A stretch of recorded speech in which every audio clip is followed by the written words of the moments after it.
Hi, everyone. I'm Tom Hanson. Thank you so much for joining us. We're continuing to follow a breaking news story out of Haiti, where a deadly 7.2 earthquake has struck the nation. Experts say the quake's epicenter is about 93 miles west of the capital, Port-au-Prince. Local media is reporting dozens of bodies have already been recovered. Social media video and photos show badly damaged buildings and people screaming. Experts are worried this morning's quake will leave widespread devastation and more death in a country still trying to recover from the 2010 earthquake near Port-au-Prince. The nation's prime minister took to Twitter extending his sympathies to the families of victims. Joining me to talk about this is CBSN anchor Vladimir Duthiers. He's reported extensively from Haiti in the past. Vlad, thank you for sticking around with us. What are you hearing from your contacts about the extent of the damage from this earthquake? Well, right now, Tom, as you can imagine, communications on the island are pretty difficult.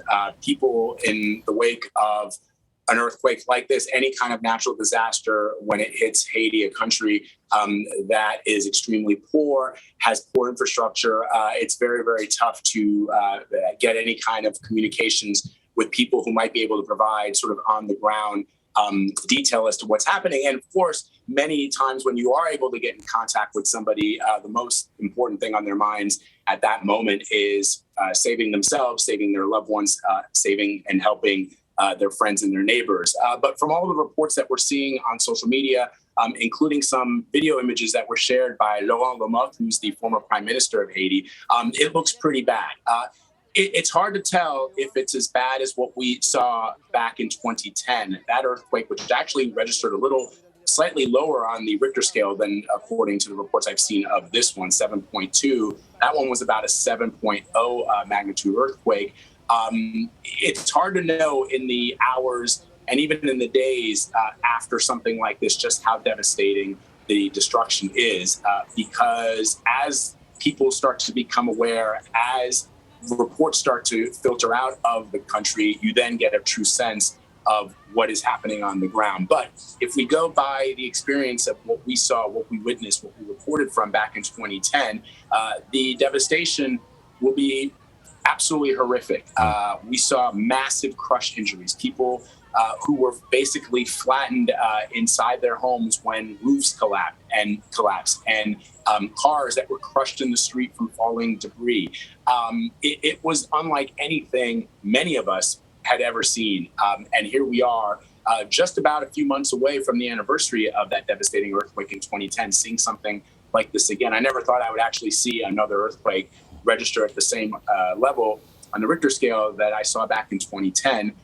But here we are. And, you know, my hope and my prayers are that in the wake of that earthquake, some structures were built to withstand earthquakes. Not a lot. I mean, obviously, Haiti is a poor country that has withstood many, many natural disasters subsequent to that earthquake. And so that would mean that perhaps we won't see the levels of death that we saw back in 2010, but it's still too early to say. One can only hope. So many of us remember those horrific images from the 2010 earthquake. Vlad, obviously Haiti, a very densely populated country, not a ton of space. The epicenter was about 90 miles west of Port-au-Prince. Can you tell us about that region and what kind of impact an earthquake of this magnitude would have on the people there? You kind of started to set the scene, but give us a little bit more. Yeah. So what may be a saving grace is that one important detail, Tom, which is that it happened about 90 miles away from Port-au-Prince. If you recall, the last time the earthquake hit, I'm stretching my memory here, but Port-au-Prince was the city that was utterly devastated. And you had other parts of the country that were relatively okay. In fact, the entire time that we were on the ground in Haiti, we really didn't venture too far out of Port-au-Prince because that's where the epicenter most affected the country. And so, and that's why we saw that devastation. Now, clearly 90 miles is not that far. And certainly there's there's tsunami risk as well. But that may end up being a saving grace, which is that given that it's some distance away from the capital city and that outside of the capital city, the country is much less developed. And in many instances, you don't have the stone structures, the concrete structures that we're seeing right now on some of those images, which means less crush injuries. So that may turn out to be a saving grace. It's unclear right now. It's hard to know without being actually on the ground, but that may end up being something that we look back on and say, well, thank God for small miracles. I want to zoom out for a second. You've covered Haiti for years. What kind of blow is this to a country that's not only still recovering from a major earthquake, there's been a COVID disaster, food insecurity. They've also been reeling from the recent assassination of its president. So what are the implications here? Can you give us a broader picture? Yeah, that's I tweeted about this. There's a saying in Haiti, and it's roughly translated to beyond the mountains, there are mountains. And it's when people wonder how has Haiti been able to survive natural disaster after natural disaster, political upheaval. Just recently, as we all know, the president of Haiti was assassinated. So coupled with the natural disaster, the political upheaval, and just the crushing poverty that for many, many years, for many Haitians, that's all they've ever known is crushing poverty.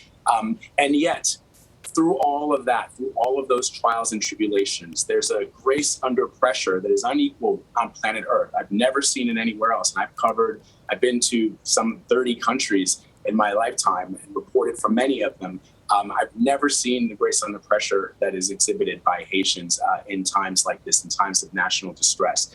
They know that they have suffered, and they see it every day. And frankly, they don't want the world to pity them, which is sometimes what I think comes across, right? That people should pity the people of Haiti. They are a proud people, proud to have become the only independent Black republic in the Western Hemisphere when they themselves defeated the superpower back in 1804. And they're proud of that heritage. And they understand the dire straits that they've been in for some 100 plus years. And yet they know that part of who they are is tied to that overcoming and that grace under pressure. And so that's what I want our audience to know, that as brutal and as horrific as this is, and it probably will be worse in the days and weeks ahead, we'll see some very disturbing and horrific images coming out of Haiti as we begin to get the full scope of how devastating this earthquake was. But Haitians will tell you they are still there. Through all of these trials and tribulations, they are still there. And so this will be just another natural disaster, another calamity that they have to deal with and also overcome. And overcome they will, but it'll just be very, very difficult. I mean, if we see anything like what we saw back in 2010, where some 300,000 people were said to have died in the earthquake. The final numbers, actually, Tom, have never really fully been tallied because it was almost impossible to tally the number of dead. But the range is somewhere around 250,000 to 350,000 people that were killed in the 2010 earthquake, and many more that were injured. And for those of us who covered that earthquake, and I woke up in shock this morning when I saw the images.